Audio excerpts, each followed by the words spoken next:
manne du matin. L'Esprit de l'Éternel vint sur Samson, et sans rien à la main, il déchira le lion.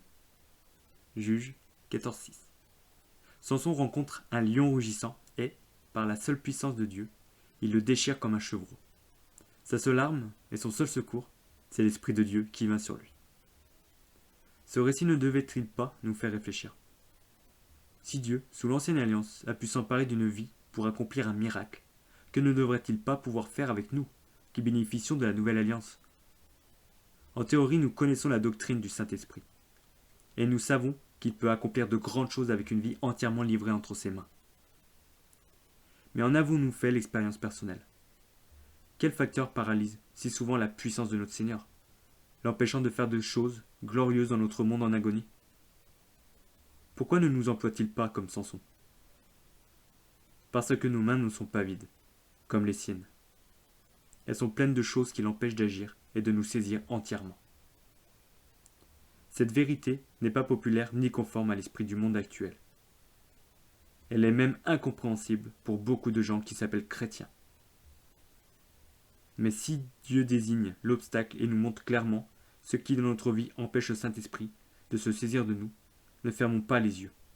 Apportons-lui tout ce qui attriste le Saint-Esprit et tout ce que nous croyons utile, mais que lui ne peut pas employer.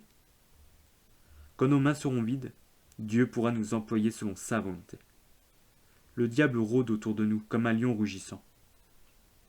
Le Seigneur nous dit de lui résister, ferme dans la foi. Ce n'est possible que si l'Esprit de l'Éternel est sur nous. Le monde est en train de se précipiter dans un abîme, et seule l'intervention du Saint-Esprit peut l'en empêcher. Mais il a besoin de vie sous laquelle il puisse venir, de mains vides qu'il puisse remplir. Alors la promesse faite à l'Église primitive se réalisera aussi pour nous. Vous recevrez une puissance lorsque le Saint-Esprit viendra sur vous, et vous serez mes témoins à Jérusalem, dans toute la Judée, dans la Samarie, et jusqu'aux extrémités de la terre. Actes 1:8. Verset biblique.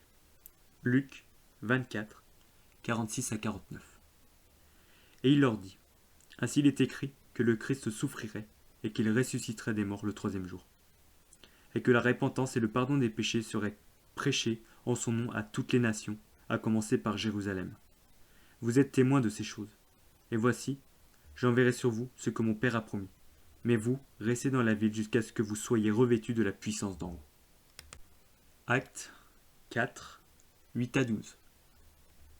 Alors Pierre, rempli du Saint-Esprit, leur dit: Chefs du peuple et anciens d'Israël, puisque nous sommes interrogés aujourd'hui sur un bienfait accordé à un homme malade, afin que nous disions comment il a été guéri, sachez-le tous, et que tout le peuple d'Israël le sache.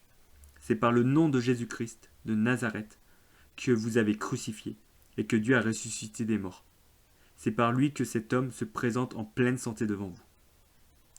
Jésus est la pierre rejetée par vous qui bâtissez, et qui est devenue la principale de l'angle.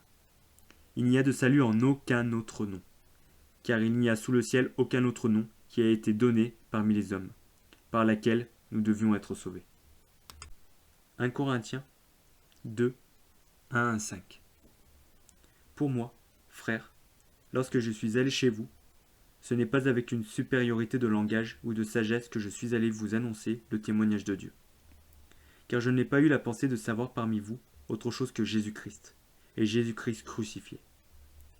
Moi-même, j'étais auprès de vous dans un état de faiblesse, de crainte et de grand tremblement.